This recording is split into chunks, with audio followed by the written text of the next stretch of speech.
So, congratulations, your jumping spider just had babies.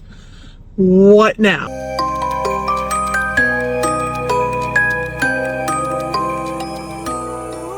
I promise, please don't panic. The thought of it can be very overwhelming, and I totally get that. I take care of jumping spider babies all the time. It doesn't need to be that terrifying. So I'm going to walk you through some basic steps of how to take care of your jumping spider babies, and hopefully be able to raise them to where you can pass them on to other people. So not sure if you're here because your jumping spider had babies and you were not prepared because you were sold a gravid jumping spider. Maybe you got one at a pet store or even from the wild, and you did not expect to have babies, and now you see a sack in your enclosure that has a ton of little black specks crawling around. So in my world, congratulations, that's awesome. I think that is a fun thing to be able to watch them grow up and see them just become their own little characters, but definitely know that this is something that can stress people out.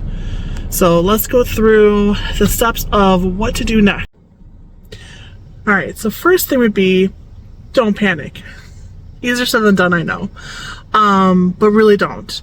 So just because your jumping spider had babies does not mean you're going to have a bajillion babies coming out of the nest and getting into your home and escaping the enclosure, essentially. They do stay in their nest for a couple weeks, so it's not something to immediately panic. You do have time to prep and get ready. So I would say first thing is breathe.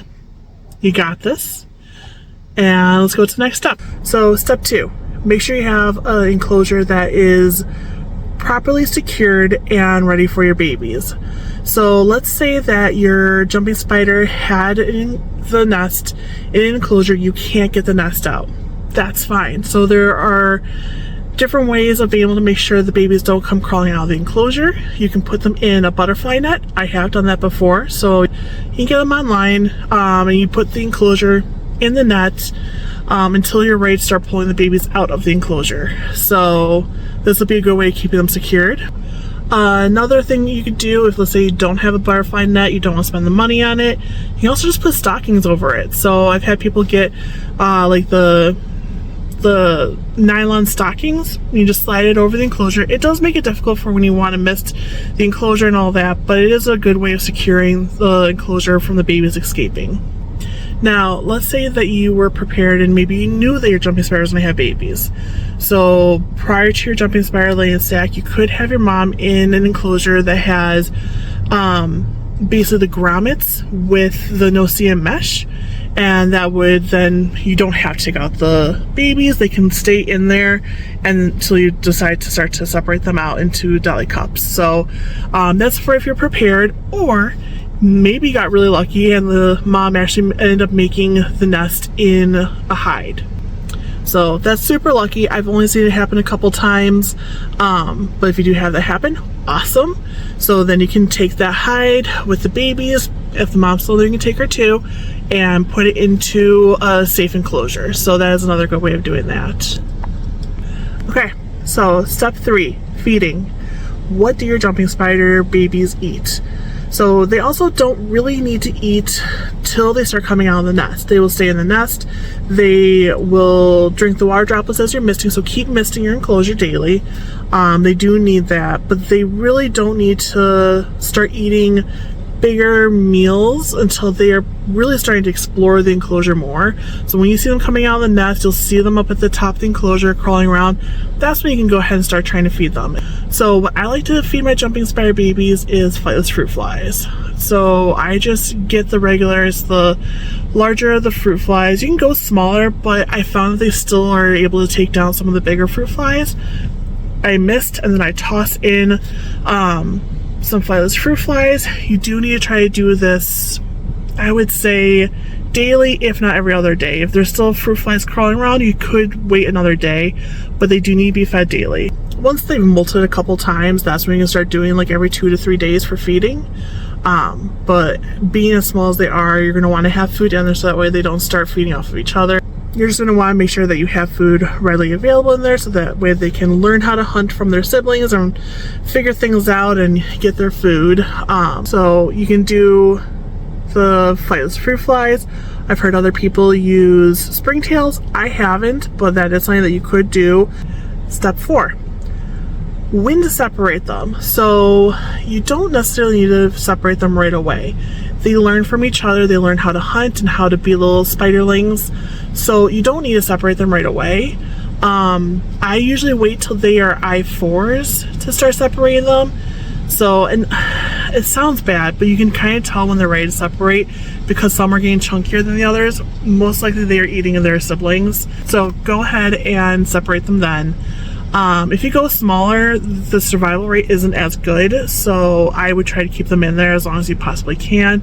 But again, that's making sure you have food in there so that way they're going after the food and not their siblings. But once they hit I4 stage, then you can start to separate them out. So the way I do it is I get them into their own little deli cup and I take a paintbrush and I just kind of push them or scoot them down to the deli cup area, and then that's where I'm able to house them. For prepping deli cups, you want to make sure that you have poked holes into the sides of the deli cups. You can use like a push pin. You can also add decor, like small little decor pieces in there, trying to give them to something for them to climb on. I usually do like little plastic leaves, just hot glue them in there beforehand, and then you can introduce your spiders in there, 24 hours later. Now, when setting the cups up for them too, is remember they are arboreal, so you don't want to have it where the lid is facing up. You're going to want to tip that over so that way the bottom is facing up, so that way they'll make their webbing up at the top and not on the lid, so when you open it, you're not damaging a hammock every single time. I've seen some people use pipe cleaners. You can use those, but just watch it because they do have a tendency to rust over a period of time. You will want to remove it if you see it rusting. Do try to keep your enclosure clean if you're able to. Just dump out some of the uneaten food or dead food. You'll see all the dead fruit flies on the bottom, so feel free to just dump those out and it's good. So now they are in their deli cups. They're all separated out. This is when they're I4s. So step 5 is basically raising them at this point. So still follow the same steps as before as far as misting and feeding them their flightless fruit flies every 2 to 3 days now at this point. And they'll clean out the dead fruit flies and just repeat. They'll keep growing and eventually they'll get to be about the size where they can take down mini mealworms, maybe pinhead crickets. And at this point, like once they're I5s is a good time to start to pass them off to other people if you want to sell them at reptile expos. There are people that are always looking for spiders that they want to raise on their own, so it's something that you can. Now, if raising jumping spiders is not your thing, you don't want this, you did not expect to have to raise babies, you got the spider and it just happened to lay them, there are ways of going about. You can always see if you have a local breeder that'll take the babies off your hand. Be forewarned that the mom will lay multiple sacks. So if this is not, like, she's an older spider, it could be her last sack. But if she's not, she could lay up to 5-6 sacks of eggs in the period of her lifetime. Essentially, she needs to mate once, and then she's fertile, and she will keep laying sacks. So this is not a one and done deal. She will have more, so just be prepared for that.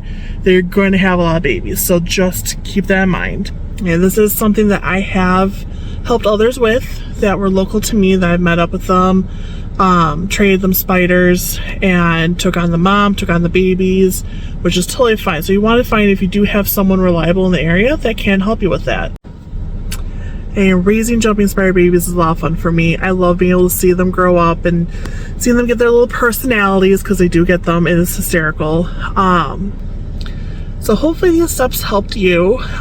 Feel free to comment below if you have other questions, if there's other tips that you want to provide other people. I love hearing from the community and just hearing stories, hearing other tips. I'm always learning, we're always learning, so feel free to comment below. Again, I appreciate everyone for watching the video, for following me and supporting me.